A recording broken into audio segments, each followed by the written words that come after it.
Ali Dakhala. Je vais vous faire part de mon deuxième sketch sur Noël et le jour de l'an. Ça commence toujours par début décembre, lorsque deux femmes se croisent dans la rue et il y a toujours une qui invite l'autre à venir boire le café chez elle. Mais en réalité, c'est pas pour venir boire le café.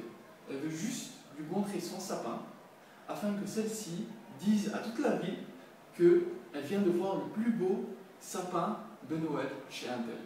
Donc c'est très stratégique. Puis le jour de Noël, comment ça se passe? Les Français, ils offrent toujours des cadeaux VTech à leurs enfants pour les éveiller, leur apprendre à les éduquer et tout ça. Alors que moi, c'est différent. Si j'ai un enfant, première des choses, je lui achète une arme. Donc un pistolet, la première des choses pour se défendre. Ou bien le Monopoly, afin qu'il puisse maîtriser l'argent, compte vite pour qu'il soit vite un golden boy.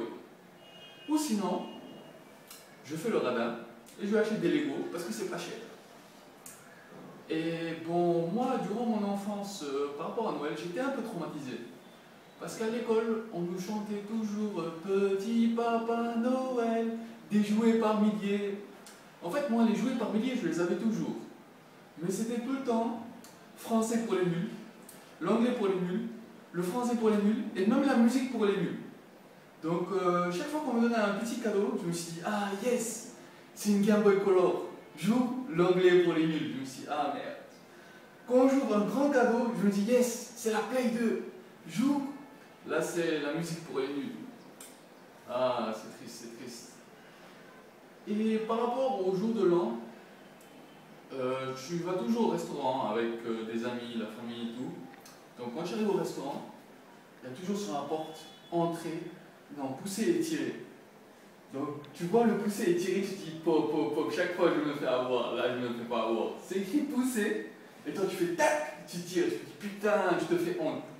Donc déjà ça commence mal la soirée, parce que tu as confondu pousser et tirer. Donc tu rentres, tu vois 10 personnes, tout, tu viens, tu t'apprêtes à faire la bise. Tu vois un Français, tu lui fais 3 bises.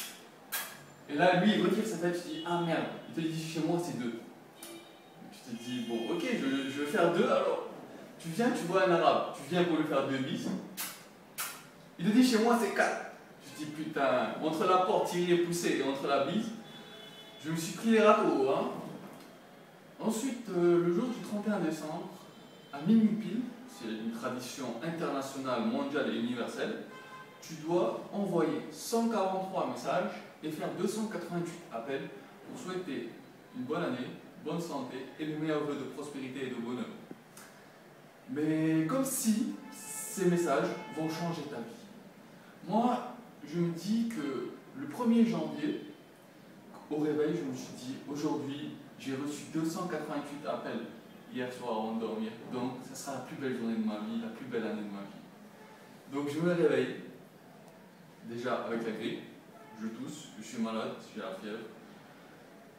Ma voiture ne veut pas s'allumer. J'apprends que mon ami est gay.